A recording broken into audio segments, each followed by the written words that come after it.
My name is Otaviano Canuto, and I'm a senior fellow from the Policy Center for the New South.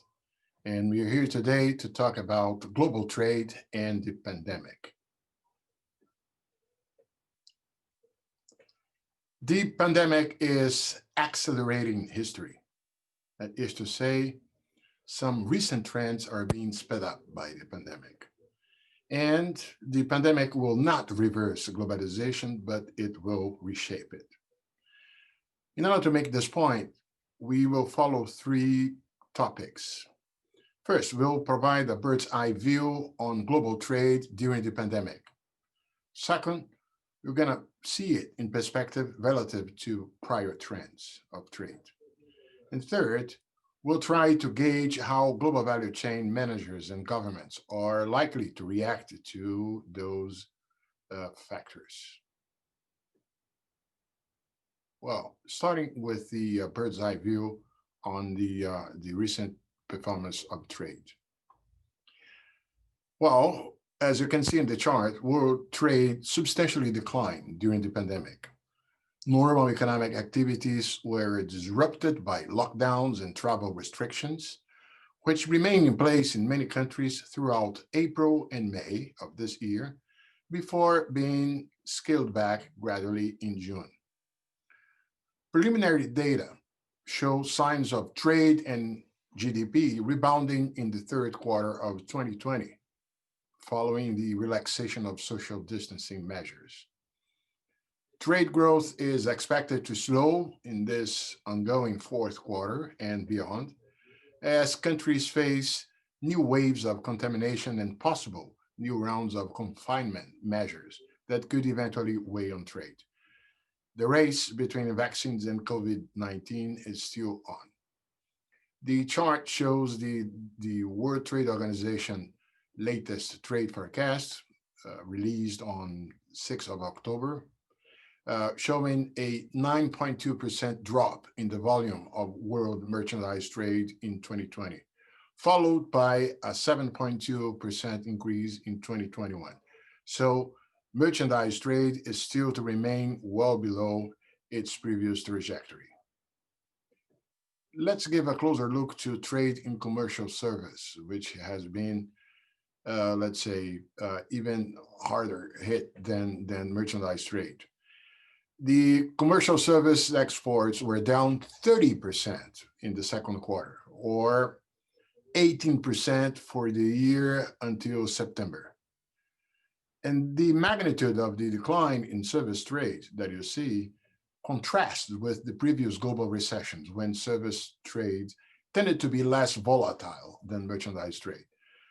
This crisis is different because the unusually large drop in commercial service trade is likely related to the social distancing measures and travel restrictions, which prevent the delivery of service that require physical proximity to consumers. Reduced spending on service, particularly in travel-related sectors, may also have left consumers with unspent income that could be redirected toward the purchase of goods. This may partially explain the relatively small decline in merchandise trade in the first half of the year. The trade slump hit countries in all regions at all levels of development, although some were more affected than others. Asia recorded smaller trade declines than other regions. This may be partly explained by the proactive fiscal policies adopted in other regions, which have allowed consumers to maintain a relatively high level of consumption during the crisis, as we approached in a previous video. This would tend to stimulate exports from Asian economies, since these countries are major producers of goods for which demand remained strong during the pandemic, including electronics and medical supplies. Let's give a look at the commodities in the next chart. So in the case of commodities, some of you may recall that in a previous video, some months ago, I spoke about a perfect storm in developing countries. Besides the COVID shock, they were facing shocks from abroad: finance, remittance, tourism, and commodities. Well, tourism went down the hill. while remittance less so, at least in the case of Latin America and the Caribbean. Whereas price for primary commodities other than metals, they fell in the second quarter of the year. The price of fuels declined most, as you can see in the chart, around 50% year on year in the first half, in the second quarter. And they have partially recovered since then. Food prices were down 3% over the same period, while prices for agricultural raw materials dropped 13%. In contrast, price for metals rose 6% in the second quarter. Fact is that as countries began to reopen their economies after lockdowns, the price of fuel started to rise as at least domestic travel restrictions were relaxed and demand for oil gradually picked up. Important to note that strong price increases were recorded between May and August for food, 5%, agricultural raw materials, 5%, metals, 19%, and fuels, 40%. So things were not as bleak as, to some extent, I expected. Now, let me move to the second topic, which is how the recent trade performance connects with previous trends. In fact, as you can see in the chart, taking a longer term perspective, world trade volumes have lagged behind GDP growth since the 2000s, a trend accentuated after the onset of the global financial crisis in 2008, 2009. Some transitional and therefore potentially reversible factors may be pointed out, but some structural trends have also been at play. Transitional factors, yeah, for instance, the advanced economies recovery has displayed a weak performance when it comes to fixed investments. And since fixed investment goods have a higher than average cross-border exchange, this was reflected in trade. But there are some structural trends. Let me pinpoint very briefly some of them. The glorious era of globalization 2.0, associated with the rise of global value chains, clearly peaked by 2008, as you can see in the chart. The 2010s, we had trade stagnation as a share of GDP, while foreign direct investments also fell. So what happened? The fact is that in the previous glorious era of globalization 2.0, we had trade opening measures that integrated areas with cheap labor into global markets. I have in mind here, I'm referring to China and other countries in Asia, but also Eastern Europe and Mexico. And we also had technological breakthroughs on transportation, the containers, and on information and communication technologies. And the combination of both, the integration of cheap labor and the technological breakthroughs, allowed a fragmentation of production processes in their geographical dispersion. And after steadily increasing between the mid-1980s and the mid-2000s, the trade elasticity to GDP lost steam. After jumping in previous decades, the world's export to GDP ratio seems to have started to approach some plateau or a peak trade. Since 2008, world trade has been rising slower than GDP, leading to a fall in the share of exports in global GDP. So even if transitional post-global financial crisis factors were partially reversed, the presence of a long-term trajectory of trade elasticity displaying a slowdown already prior to the recent pattern that we saw would suggest no automatic return to the heyday. Structural trends, as manufacturing became more automated in some segments, advantage from locating production where workers were cheapest started to shrink. The rise of social media made consumer fads more volatile, necessitating faster production and shipment to satisfy impatient buyers. So just-in-time delivery of parts worked better with closer supplies. And pay attention, digitalization coming with the COVID tends to speed those, particularly in the case of manufacturing. But also there is the fact that the major wave of vertical and spatial fragmentation of production has passed, the one associated with electronics and mechanic products. And also, China, as a special case, also has been undergoing a rebalancing, which is to say, going up the ladder in global value chains domestically, gradually lifting the domestic consumption ration in GDP, and moving towards a higher GDP share of service. As China's middle class grew, it consumed domestically more of what it produced. It's not by chance that China's share of world exports stopped rising in 2015, while its share of world imports continued to grow. And another structural factor comes from the advanced countries becoming increasingly service economies. And service, as of now, are less trade intensive than they display a lower trade propensity as compared to manufacturing, except for tourism, of course. But also, as we'll see next, uh, murky trade restrictive tax cum subsidy policy measures adopted in some sectors by some countries may also have become more significant than usually perceived. In the 2010s, additionally, there were no new and deeper multilateral trade deals. We even had the UK voting for to leave the European Union. And also the US renegotiated existing trade treaties and relationships.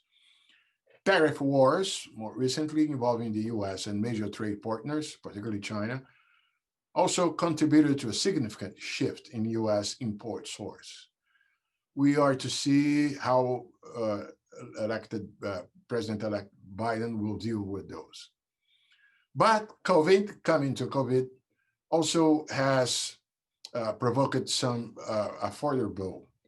In addition to suffering from falling demand as nations sank into recession, as we saw, trade was also constrained by actions taken to control the virus, such as lockdowns of factories and controls on incoming shipments at ports, as well as by export bans on certain medical and agri-food products imposed by several governments and customs unions. And this chart is very much well telling on an additional important fact that I mentioned.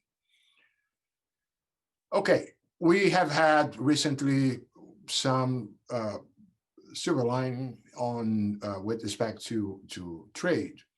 Well, think of the U.S.-China Phase 1 agreement signed early this year. Think of some recent trade agreements between the European Union and some Asian partners, and even the possibility of a EU-Mercosur trade agreement, and also some recent increase in trade facilitating measures. You can see in the chart that together with some restrictive measures that do not have to do with COVID, we have seen some upsurge on facilitating measures. So they suggest that some progress has been made in easing restraints on international trade. And of course, a good demonstration to this has been the recently agreed pact between members of the RCEP, the Regional Comprehensive Economic Partnership, involving China, Japan, Korea, Australia, the Asian countries, and New Zealand. RCEP will reduce tariffs on trade for goods, will expand the market access for some service, and will unify rules of origin within the bloc. But even so, more broadly, some of the distortionary barriers to trade introduced around the world over the past 2 years are still in place. Tariff and non-tariff barriers remain high and continue to limit global trade. The COVID-19 outbreak is creating additional downside risks. Many countries reacted in the early phase of the pandemic by tightening trade restrictions, for example, on medical supplies, particularly in Europe and North America.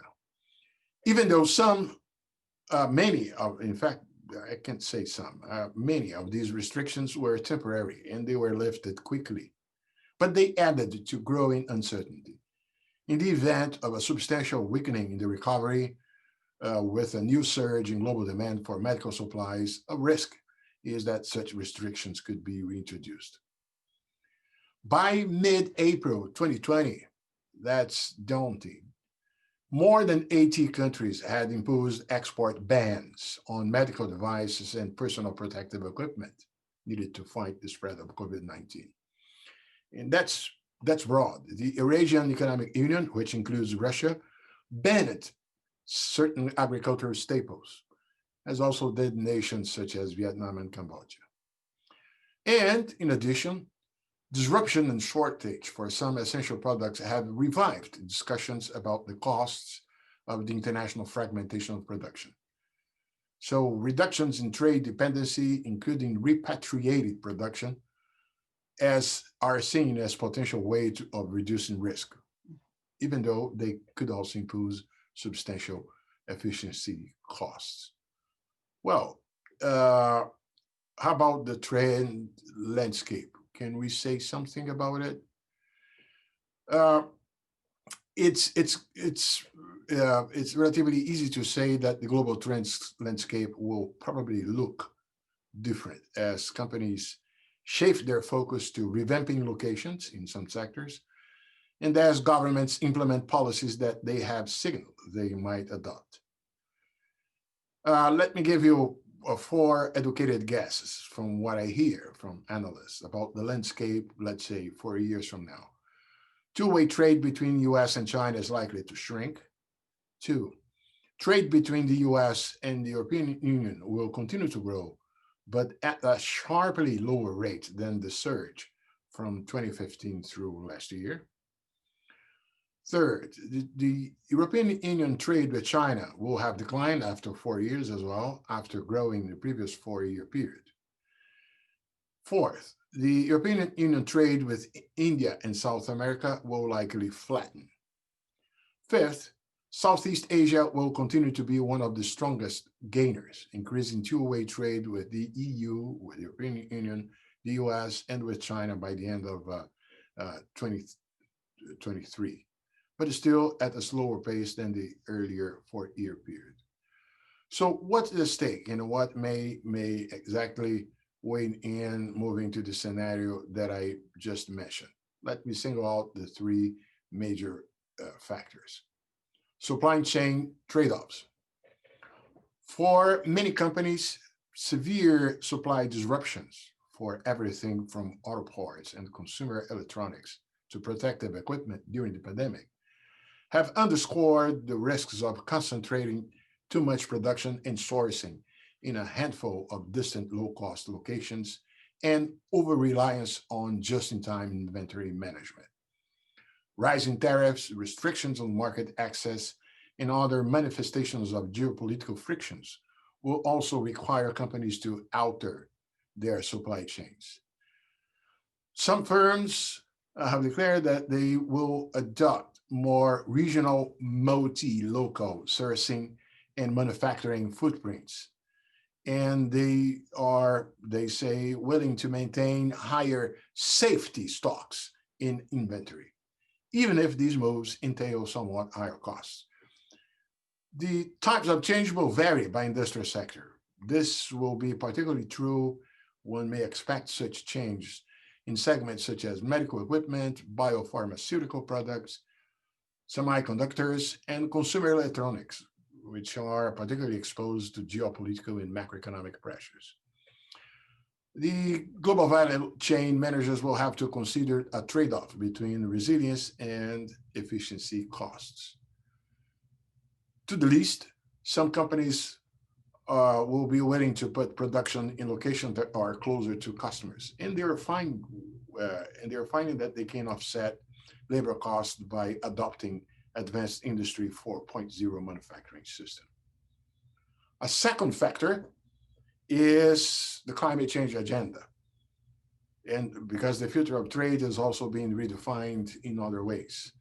The pandemic has had a positive spillover effect on the climate change agenda. Green recovery is the buzzword. For example, just to give an idea on how that might affect the trade, uh, the European Green Deal strategy intends to slash greenhouse gas emissions, and the European Commission has declared that it's considering pressing ahead with a proposal to impose a carbon tax on imports. Obviously, such a tax could redefine global competitiveness in a range of industries. And thirdly, geopolitical friction. The COVID-19 crisis has already accelerated the trend toward nationalist policies and managed trade. In addition to worsening the US-China relationship, the pandemic is prompting some governments and customs unions to place further controls on trade in medical and agricultural products. Governments are also likely to put greater emphasis on domestic production to reduce the risk of future supply shocks, particularly, as I hammered, of medical supplies and equipment. Germany has expressed interest in localizing more supply chains, for example. And South Korea is exploring measures to encourage reshoring of manufacturing. We also have the looming possibility already taking place of a potential decoupling of the US and Chinese technology sectors, which could make devices and IT systems in both markets no longer interoperable. And this might have even greater repercussions. There is also overall an intensified search for self-reliance. I think of China diversifying source of commodities. I think of Europeans talking about, at least some Europeans, about boosting the reliance on its own agriculture. So the point is that we are watching a revival of some trends that were at play and which have been intensified by the COVID. As I said at the beginning, COVID-19 is accelerating some trends that were in place. And among those, it will not reverse globalization, but definitely it will reshape it. Thank you.